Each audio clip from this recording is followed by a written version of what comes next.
Yung muli, isang mapagpalang araw mga kalakwatsero. Dito na naman tayo ngayon sa taniman ng sibuyas. At panibagong araw, panibagong vlog po tayo. So update po tayo sa sibuyas na itatanim ni Reden. Kasama ko ngayon si Junjun. Ito na yung ops, kung hindi ka pa nakapag-subscribe, huwag mo kalimutang mag-subscribe at pindutin ang notification bell. At huwag mo na rin i-skip yung ating ads para man lang kahit paano ay matulungan yung aming maliit na channel.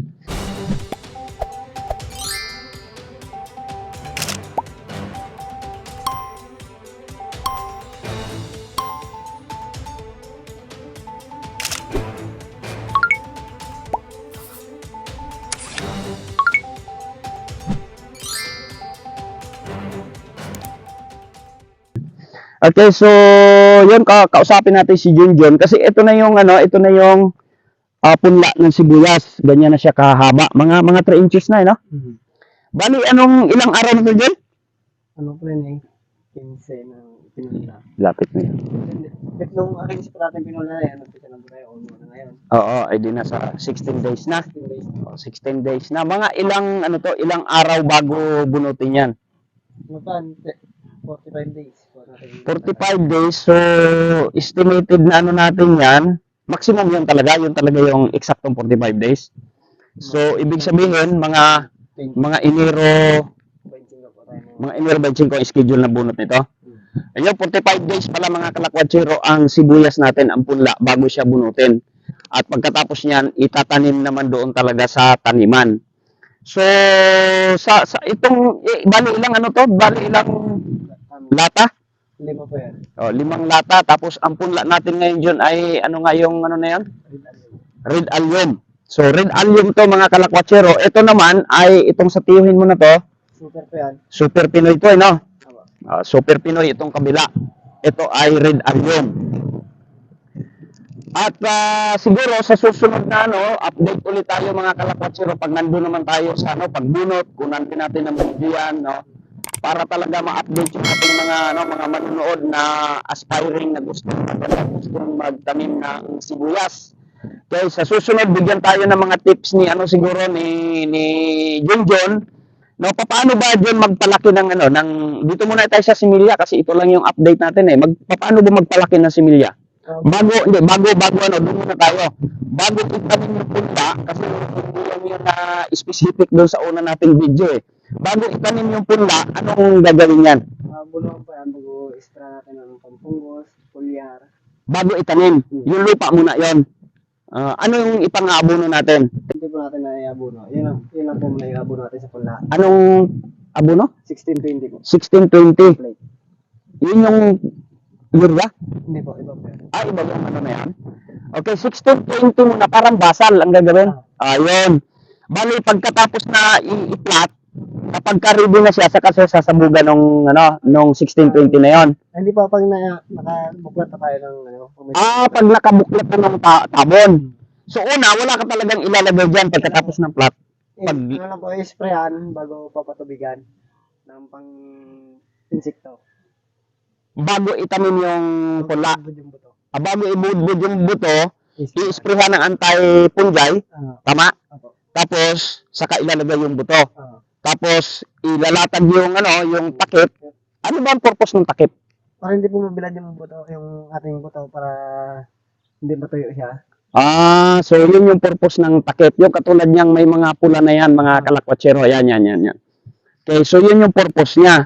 Mga ilang araw bago siya tanggalin? 7 days po yan bago tanggalin. Okay, so 1 linggo bago siya tanggalin kapag tutubo na siya, no? Para hindi makasira sa So unang preparasyon nito, i-sprayhan ng anti-fungi. Ano ba yung pang-spray ng anti-fungi na ginagamit mo?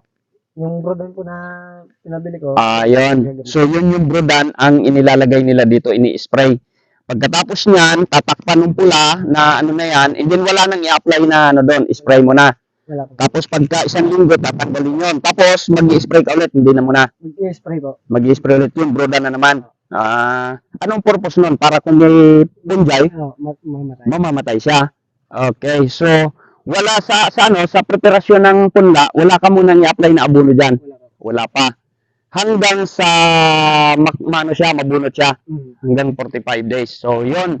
Mga kalakwatsero, yung yung pinabili mong saan mo i-apply yun? Dito rin po yung bago pinutin.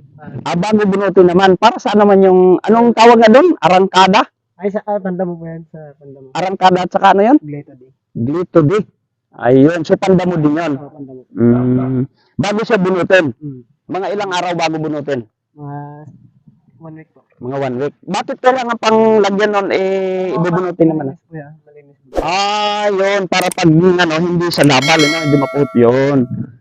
Hindi, pagkatapos noon, galing dito, ita-transfer naman natin doon sa na yan, sa taniman na.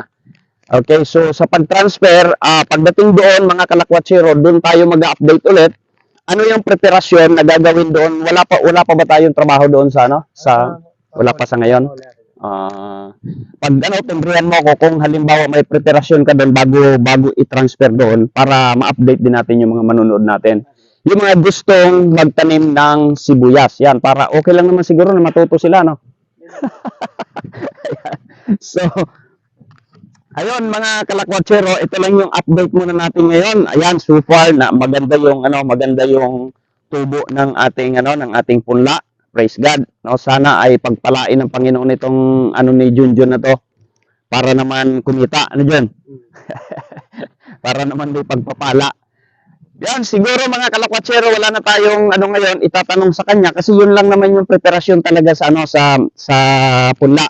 So sa susunod ay doon naman tayo ulit sa January, kailan? Mga 25.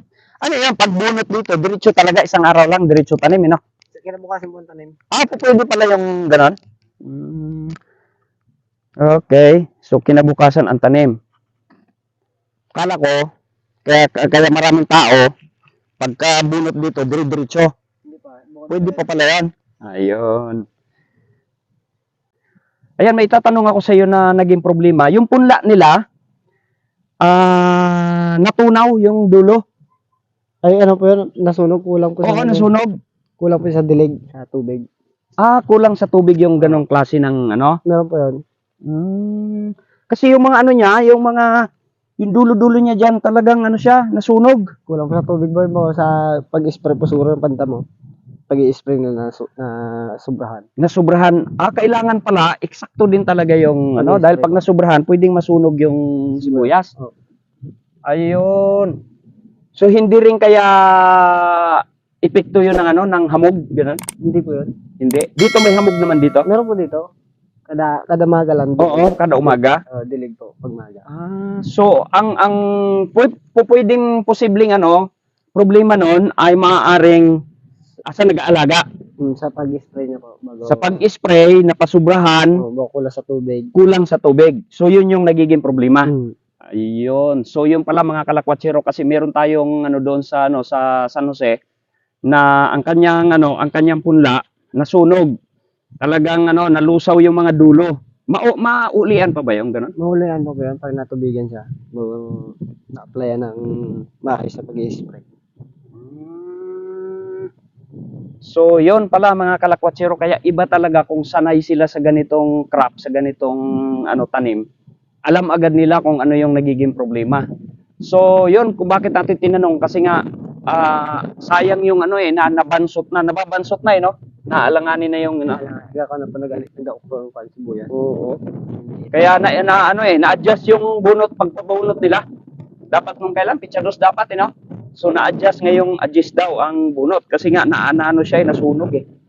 So yun lang mga kalakwatsero, meron na naman tayong natutunan ngayon doon sa mga gustong magsibuyas, at least meron kayong idea. Pagka ganun pala ang problema, maaaring kulang sa patubig, kaya dapat pala ang patubig kung maaari, lalo na sa punla, huwag talaga tipirin, tama? No?